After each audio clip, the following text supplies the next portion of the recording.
Hi, ദേവൂസ് കിച്ചണിലേക്ക് എല്ലാവർക്കും സ്വാഗതം. ഇന്ന് നമ്മൾ ഉണ്ടാക്കാൻ പോകുന്നത് ഇലത്തോരൻ, 3 ഇലത്തോരൻ. സാധാരണ കർക്കിടക മാസത്തിൽ 10 ഇലത്തോരനാണ് പ്രാധാന്യം. പക്ഷേ നമുക്കിപ്പോൾ കിട്ടുന്ന ഇല വെച്ച് നമുക്ക് സിറ്റിയിലൊക്കെ താമസിക്കുന്നവർക്ക് അവൈലബിൾ ആവില്ല. 10 ടൈപ്പ് ഇല കിട്ടുക എന്നുള്ളത് വളരെ ദുർഘടം പിടിച്ച ഒന്നാണ്. പറമ്പൊക്കെ ഉള്ളവർക്കാണെങ്കിൽ ധാരാളം അങ്ങോട്ട് ഇറങ്ങുമ്പോഴത്തേക്ക് എല്ലാ ടൈപ്പ് ഇലയും കിട്ടും. ഇപ്പം ഞാനിവിടെ എൻ്റെ വീട്ടിൽ അവൈലബിളായ 3 ഇല വെച്ചിട്ടുള്ള തോരൻ, അത് 10 ഇല ആണ് കണക്കെങ്കിലും നമ്മുടെ കയ്യിൽ എത്ര ഇലയുണ്ടോ അത് വെച്ച് നമുക്ക് തോരൻ വെച്ച് കഴിക്കുക എന്നുള്ളതാണ് കർക്കിടക മാസത്തിലെ പ്രാധാന്യം. അപ്പം ഞാൻ ഇന്നിപ്പോൾ എടുത്തിരിക്കുന്നത് ഇത് മത്തൻ്റെ ഇല, പിന്നെ ഇത് ഉപ്പച്ചീര എന്ന് പറയും, ചിലയിടങ്ങളിൽ കൊഴുപ്പച്ചീര എന്ന് പറയും, സാമ്പാർ ചീര എന്ന് പറയും, പല പേരിൽ അറിയപ്പെടുന്ന ഈ ചീര. പിന്നെ എടുത്തിരിക്കുന്നത് തഴുതാമയുടെ ഇല. അങ്ങനെ 3 ടൈപ്പിലുള്ള ഇല കൊണ്ടാണ് ഇന്ന് നമ്മൾ തോരൻ ഉണ്ടാക്കാൻ പോകുന്നത്. അതിപ്പോൾ ചീര, സാധാരണ ചീര വേണമെങ്കിൽ നമുക്ക് ചേർക്കാം, പയറിൻ്റെ ഇല നമുക്ക് ചേർക്കാം. നമ്മുടെ കയ്യിൽ എന്തൊക്കെ കിട്ടുമോ അതെല്ലാം ചേർത്ത് നമുക്ക് 10 എണ്ണം വേണമെന്ന് ഒരു നിർബന്ധവും ഇല്ല. നമുക്ക് എത്ര കിട്ടുന്നോ അതെല്ലാം ചേർത്ത് നമുക്ക് തോരൻ ഉണ്ടാക്കി എടുക്കാം. അപ്പോൾ ഇത് നമുക്ക് എങ്ങനെ ഉണ്ടാക്കുന്നതെന്ന് നമുക്ക് നോക്കാം. ആദ്യം നമുക്ക് ചട്ടി അടുപ്പിൽ വെച്ച് ചൂടായിട്ടുണ്ട്. അതിലേക്ക് നമുക്ക് വെളിച്ചെണ്ണ ഒഴിച്ചു കൊടുക്കാം. അത് ചൂടായി വരുമ്പോൾ നമുക്ക് കടുക് താളിച്ചിട്ട് ഇലയൊക്കെ ചേർത്ത് കൊടുക്കാം. എണ്ണ ചൂടായിട്ടുണ്ട്. അതിലേക്ക് നമുക്ക് ഒരു 1/2 ടീസ്പൂൺ കടുക് ചേർത്ത് കൊടുക്കാം. കടുക് പൊട്ടി തുടങ്ങിയിട്ടുണ്ട്. അതിലേക്ക് നമുക്ക്, ഇത് പച്ചരിയാണ്, 1 ടീസ്പൂൺ പച്ചരി ഞാൻ ചേർത്ത് കൊടുക്കുന്നുണ്ട്. അത് ഒന്ന് വറുത്ത് ഇതിൽ ചേർക്കുന്നത് വളരെ ടേസ്റ്റാണ്. ഈ പച്ചരി അരി മൂത്ത് വരുന്ന സമയത്ത് നമുക്ക് ഏകദേശം മൂത്ത് തുടങ്ങിയിട്ടുണ്ട്. അതിലേക്ക് നമുക്ക് ഒരു 1/2 ടീസ്പൂൺ ഉഴുന്ന് പരിപ്പും കൂടെ ചേർത്ത് കൊടുക്കാം. ഇത് രണ്ടും കൂടെ ഇനി നന്നായിട്ടൊന്ന് മൂത്ത് വരട്ടെ. അതിലേക്ക് നമുക്ക് ഒരു ഉണക്കമുളകും 1 തണ്ട് കറിവേപ്പിലയും കൂടെ നമുക്ക് ചേർത്ത് കൊടുക്കാം. ഇനി ഇതിലോട്ട് ഒരു 7-8 ചെറിയ ഉള്ളിയാണ്, ഇതൊന്ന് നമുക്ക് ചേർത്ത് കൊടുത്ത് മൂപ്പിക്കാം. ഈ ഉഴുന്നുപരിപ്പും അരി വറുത്തതും ഇതിന് ഭയങ്കര ഒരു ടേസ്റ്റാണ്. ട്രൈ ചെയ്യാത്തവരൊന്ന് ട്രൈ ചെയ്ത് നോക്കുക, വളരെ ടേസ്റ്റി ആയിരിക്കും. ഈ ഇലക്കറികളിൽ ഇതുപോലെ അരി വറുത്ത് ചേർക്കുന്നതൊക്കെ വളരെ ടേസ്റ്റാണ്.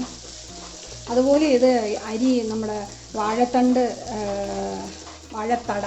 നമ്മൾ തോരൻ വയ്ക്കുന്ന സമയത്ത് അരി വറുത്ത് ചേർത്താൽ വളരെ ടേസ്റ്റാണ്. വാഴത്തട, വാഴക്കൂമ്പ്, ഇതിനൊക്കെ ഉള്ളി ഒരുവിധം മൂത്തിട്ടുണ്ട്. ഇതിലേക്ക് നമുക്ക് 3 ടൈപ്പിലുള്ള ഇല അരിഞ്ഞത് നമുക്കിതൊന്ന് ചേർത്ത് കൊടുക്കാം.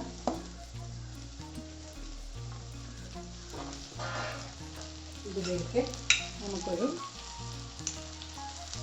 3/4 ടീസ്പൂൺ മഞ്ഞൾപ്പൊടി ഇട്ട് കൊടുക്കാം. മഞ്ഞൾപ്പൊടിയൊക്കെ ധാരാളം ചേർക്കുന്നത് നല്ലതാണ് എന്ന് പറഞ്ഞാൽ ഒരുപാട് ചേർക്കണ്ട, എന്നാലും കറികൾക്കൊക്കെ മഞ്ഞൾ ചേർക്കുന്നത് വളരെ നല്ലതാണ്. അങ്ങനെയെങ്കിലും നമ്മുടെ ഉള്ളിലോട്ട് ചെല്ലുന്നത്. പിന്നെ ഇതിന് ആവശ്യമുള്ള ഉപ്പ്, കാരണം ഇലക്കറികളിൽ ഉപ്പ് ചേർക്കുമ്പോൾ സൂക്ഷിച്ച് വേണം, കൂടണ്ട, ഒരല്പം നമുക്ക് ചേർത്ത് കൊടുക്കാം. എന്നിട്ട് ഇത് നന്നായിട്ടൊന്ന് മിക്സ് ചെയ്തിട്ട്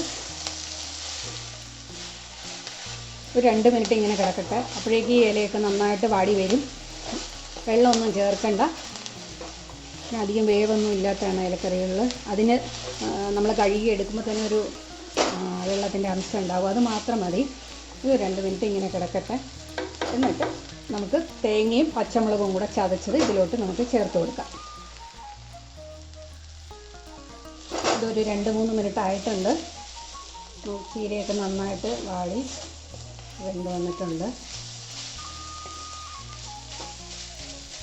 ഇനി നമുക്ക് ഇതിലേക്ക് ഉപ്പ് ചേർത്ത്, ഇതിലേക്ക് നമുക്ക് തേങ്ങയും പച്ചമുളകും കൂടെ ചതച്ചത് നമുക്ക് ചേർത്ത് കൊടുക്കാം. ഈ തേങ്ങ നന്നായിട്ട് ഇതുമായിട്ടൊന്ന് യോജിപ്പിക്കുക. ഉപ്പൊക്കെ ഒന്ന് നോക്കുക. എനിക്ക് ഉപ്പൊക്കെ കറക്റ്റാണ്, അടിപൊളി ടേസ്റ്റ് ഉണ്ട്. ഇതിൻ്റെ കൂട്ടത്തിൽ ഏത് ഇല വേണമെങ്കിലും നമുക്ക് ചേർക്കാം, അവൈലബിളായിട്ടുള്ള ഏത് ഇല വേണമെങ്കിലും ചേർക്കാം. എനിക്കിവിടെ ഈ 3 ഇലയെ കിട്ടിയുള്ളൂ. അതുകൊണ്ടാണ് എൻ്റെ വീട്ടിനകത്തുള്ള ഇല തന്നെയാണ് ഇത് 3 എണ്ണം. അതുകൊണ്ടാണ്. പിന്നെ കർക്കിടക മാസത്തിൽ നമ്മൾ മുരിങ്ങയില എടുക്കാറില്ല. ഇതായിട്ടുണ്ട്. നമുക്കങ്ങ് തീ ഓഫ് ചെയ്യാം. 2 മിനിറ്റ് കഴിഞ്ഞിട്ട് നമുക്കിത് സെർവിങ് ബൗളിലേക്ക് മാറ്റാം. അങ്ങനെ നമ്മുടെ മൂന്നില തോരൻ റെഡി ആയിട്ടുണ്ട്. നിങ്ങൾക്ക് ഏതൊക്കെ ഇല കിട്ടുമോ അതൊക്കെ വെച്ച് നിങ്ങളും ഉണ്ടാക്കി നോക്കുക. കർക്കിടക മാസത്തിൽ ഇലക്കറികൾ എല്ലാം കൂടെ മിക്സ് ചെയ്ത് ഉണ്ടാക്കി കഴിക്കുന്നതാണ് വിശേഷപ്പെട്ടത്. അതിനോടൊപ്പം തന്നെ നമ്മൾ കടുക് താളിച്ചപ്പം അരിയും ഉഴുന്ന് പരിപ്പും നമ്മൾ താളിച്ചു. അതും കൂടെ ഒന്ന് ചെയ്ത് നിങ്ങളൊന്ന് ട്രൈ ചെയ്ത് നോക്കൂ. ഭയങ്കര ടേസ്റ്റാണ്. എല്ലാവരും ഒന്ന് ട്രൈ ചെയ്ത് നോക്കുക. എല്ലാവരും കിട്ടുന്ന ഇലകൾ വെച്ച് തോരൻ വെച്ച് കഴിക്കുക. ആരോഗ്യത്തോടെ ഇരിക്കുക. ഇഷ്ടപ്പെടുകയാണെങ്കിൽ ലൈക്ക് ചെയ്യുക, കമൻറ്റ് ചെയ്യുക, സബ്സ്ക്രൈബ് ചെയ്യുക, ഷെയർ ചെയ്യുക. അടുത്ത വീഡിയോയിൽ കാണുന്നവരെ നന്ദി, നമസ്കാരം.